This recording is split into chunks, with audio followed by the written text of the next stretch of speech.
நம்ம கருத்தா பேசுறோம். என்னாச்சு? நீ டெய்லி அறிவாளி மாதிரி தான் பேசிக்கிட்டு ஆனா நிஜமாவே அறிவாளியா இல்ல அறிவாளி மாதிரி நடிக்கிறேன்னு எனக்கு டவுட்டாவே இருக்குது. சோ இப்போ நான் சில क्वेश्चंस கேட்பேன், அது கரெக்ட்டா பதில் சொன்னாதான் உன்னை ஷோ ஸ்டார்ட் பண்ணவே விடுவேன். ரெடியா?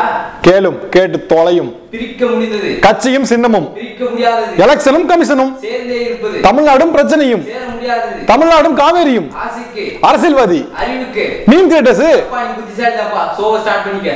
அப்படிவா வலிக்கு. இன்னைக்கு நம்ம எபிசோட்ல தமிழகமும் போராட்டமும் அப்படிங்கிற டாபிக் பத்தி ரொம்ப டீடைலா பார்க்க போறோம். ஆனா அதுக்கு முன்னாடி டெல்லியில தமிழக விவசாயிகள் போராட்டி இருக்காங்க. நேத்து அவங்க பிரணாப் முகர்ஜி அவர்களையும் அருண் ஜேட்லி அவர்களையும் பார்த்திருக்காங்க.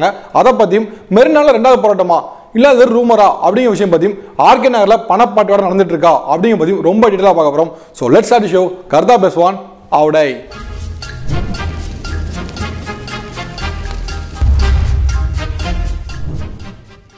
ஆர்கே நகர் தொகுதியில டிடிவி தினகரன் அணியினர் வந்து ஓட்டுக்காக பணம் கொடுக்குறாங்க அப்படிங்கிற மாதிரி நக்கீரன்ல இருந்து ஒரு வீடியோ ரிலீஸ் பண்ணிருக்காங்க. அந்த வீடியோ பார்க்கும்போது என்ன தெரியுது அப்படின்னா, சில பேர் வந்து தொப்பி வச்சுட்டு மக்களுக்கு பணம் கொடுக்குறாங்க அப்படிங்கிற மாதிரி ஃபுட்டேஜ்ல இருக்கு. என்ன அந்த தொப்பியை மறைச்சி வச்சுதான் ரூபா கொடுத்துருக்கலாம், பரவாயில்ல விடுங்க. இவ்வளவு வேலை செஞ்சு மண்டை மேல இருக்க கொண்டே மறந்துட்டேனா? டிடிவி தினகரன் அணியினருக்கு அவுட்பேர் கிரியேட் பண்ணும் அப்படிங்கிற ஒரு விஷயத்துக்காக தொப்பியை வச்சு லஞ்சம் கொடுத்தாங்களா வேறு சில அணியினர் அப்படிங்கிறது தெரியல. இல்ல கட்சியை செப்ரேஷன் பண்றதுக்காக தொப்பி வச்சாங்களா, இல்ல அழகா பராமரிக்க தொப்பி வச்சாங்களா அப்படிங்கிற விஷயமும் தெரியல. ஒவ்வொரு கட்சியினரும் ஒவ்வொரு மாதிரி ஓடி கேட்பான்னு வச்சுக்கோமே. அதுலயும் தினகரன் அணியினர் கேட்கிற ஸ்டைலே வித்தியாசமா இருக்கு. எப்படின்னா கிரிக்கெட்ல பில்லி போர்டு தெரியல, தொப்பிலாம் வச்சிருப்பாரு, அவரே வேஸ்ட் சீட்டில் உட்காந்து ஓட்டி கேட்டா எப்படி இருக்கும் அந்த மாதிரி ஒரு 5-6 பேர் உட்காந்துருக்க போட்டோ ஒன்று சோசியல் மீடியா ரிலீஸ் ஆயிருக்கு. அதுதான் ட்ரெண்டிங்லேயும் போயிட்டு இருக்குன்னு வச்சுக்கோங்களேன்.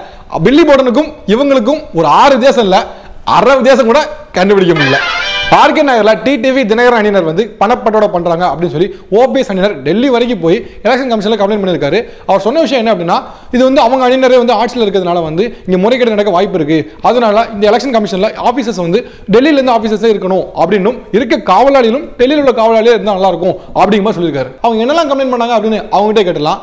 டெல்லி ஆபீசர்ஸ் தான் சூப்பர்வைசரா இருக்கணும் அப்படின்னு சொல்லிட்டீங்களா?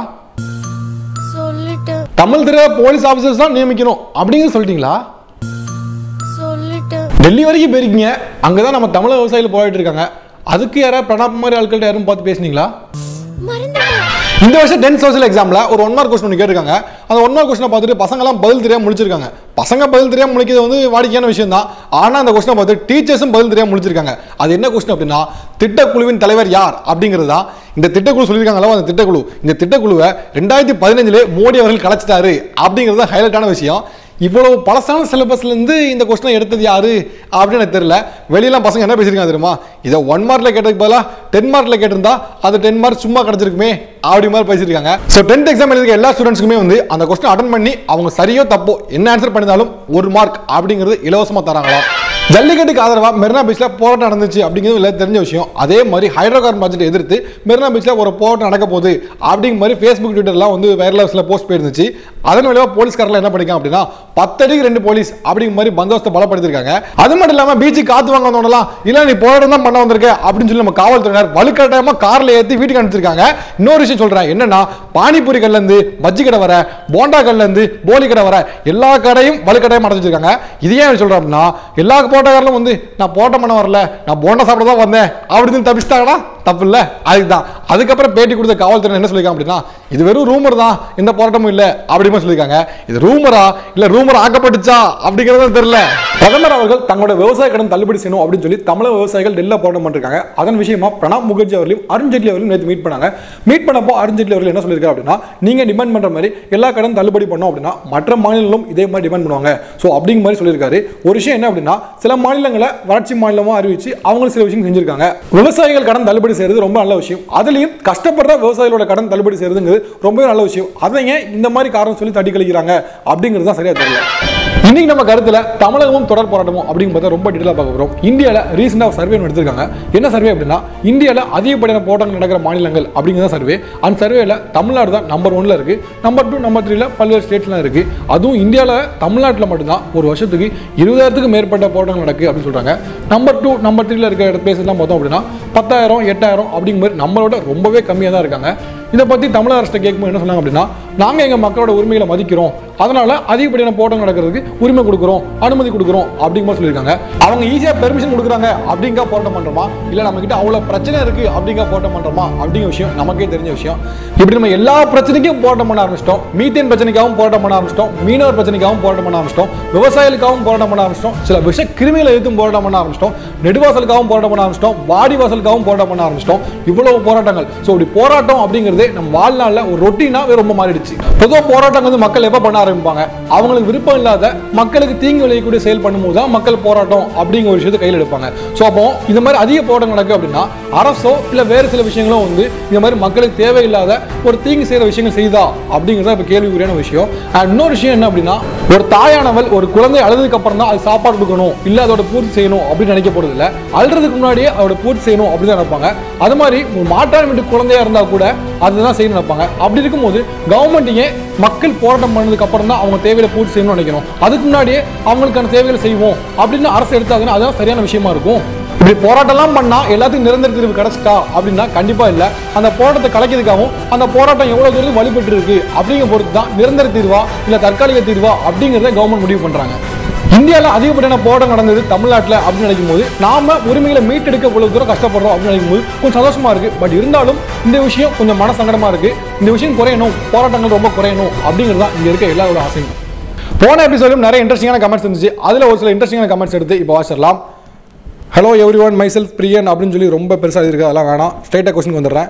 மொத்தம் 3 கொஸ்டின் கேட்டிருக்காரு. ஆவுடை என்றால் என்ன அப்படின்னு கேட்டிருக்காரு. ஆவுடை அப்படிங்கிறது என்னோட பேர் பிரதர், ஆவுடையப்பன், அதோட ஷார்ட் ஃபார்ம் தான் ஆவுடை. அதனால தான் முதல் கொஸ்டின் ஆன்சர் சொல்லிட்டேன். ரெண்டாவது கொஸ்டின் வந்து ரஜினி சொல்ல வந்ததும் வரலனாலும் ஸ்ரீலங்கா பீப்புளுக்கு ப்ராப்ளம் சால்வ் ஆக போகிறது இல்லை, ஸோ இந்த கருத்து தேவையா அப்படின்னு ஒரு இலங்கை தமிழனா கேட்குறேன் அப்படின்னு சொல்லியிருக்காரு. ரஜினி அவர்களை சுற்றி என்னெல்லாம் அரசியல் இருக்குது அப்படிங்கிற பற்றி அட்ரஸ் பண்ணணும்னு நினச்சோம். அண்ட் சால்வ் ஆகுமா ஆகாதா அப்படிங்கிறது இன்னும் கொஞ்ச நாள் கழிச்சு தான் நமக்கு தெரிய வரும். அண்ட் மூணாவது கொஸ்டின் என்னன்னா, சினிமா பற்றி பேசாமல் ஒரு யூஸ்ஃபுல் வீடியோ எப்போ அப்லோட் பண்ணுவீங்க அப்படின்னு கேட்டிருக்காரு. விஷால் பற்றியோ இல்லை வேறு யாரோ பற்றியோ இந்த நடிகையோட சேர்ந்து நடிக்கிறாங்க, இந்த நடிகர் இவங்களோட சேர்ந்து நடிக்கிறாங்க அப்படிங்கிற மாதிரி எந்த நியூஸுமே இங்கே இருக்காது. நாங்கள் சொல்ல வந்து எல்லாமே நடிகர்கள் இருந்தாலும் அவங்க அரசியலுக்குள்ளே அவங்களோட பங்கு என்ன, அவங்க என்ன பண்ணியிருக்காங்க அப்படிங்கிறது தான் பேசியிருக்கோம், வேற ஒன்றும் இல்லை. அடுத்த கமெண்ட்ல தங்க மகன் தனுஷ் மாதிரி இருக்கீங்க ப்ரோ அப்படின்னு சாய்லா வாசன் அப்படிங்கிற சொல்லியிருக்காரு.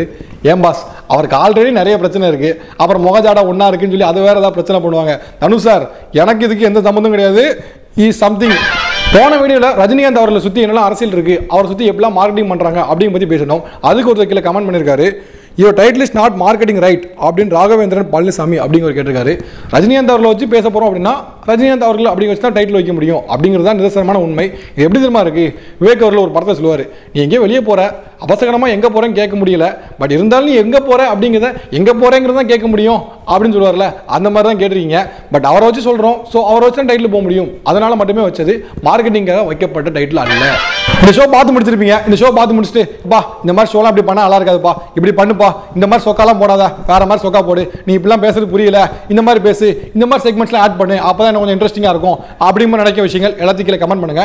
அண்ட் தமிழக விவசாயிகள் அங்கே போராடிட்டு இருக்காங்களா, அதுக்கு நீங்கள் என்ன தீர்வு நினைக்கிறீங்க அப்படிங்கிற விஷயம் கீழே கமெண்ட் பண்ணுங்க. நெக்ஸ்ட் வீடியோவில் மீட் பண்ணுறேன். நன்றி. விவசாயிகள் வறட்சி நிவாரண நிதியை கேட்ட அமௌண்ட்ல வெறும் 10% கூட மத்திய அரசு தரல அப்படிங்கிறது ரொம்ப வருத்தமாகவும் ரொம்ப பாகுபாடு பார்க்குற மாதிரி தெரியுது அப்படின்னு திரு நல்லக்கண்ண ஐயா அவர்கள் வந்து சொல்லியிருக்காரு. அவர் நினைக்கிறதுலயும் தப்பு இல்லையாப்பா, யூபியில மட்டும் விவசாய கடன் மொத்தமா தள்ளுபடி பண்ணியிருக்காங்கல்ல, நமக்கு ஏன் பண்ணல? இங்கே தான் இதுக்கான காரணத்தை ரொம்ப டீட்டெயிலாக ஆராய்ச்சி பண்ணி இங்கே சொல்றேன். டிஸ்டன்ஸ் தான் காரணம். டிஸ்டன்ஸ் இருக்கக்கூடிய தமிழ்நாட அனுமார் சஞ்சீவமலை தூக்குன மாதிரி அப்படியே அலேக்கா ஷிஃப்ட் பண்ணி டெல்லிக்கு பக்கத்துல வச்சிட்டோம்னா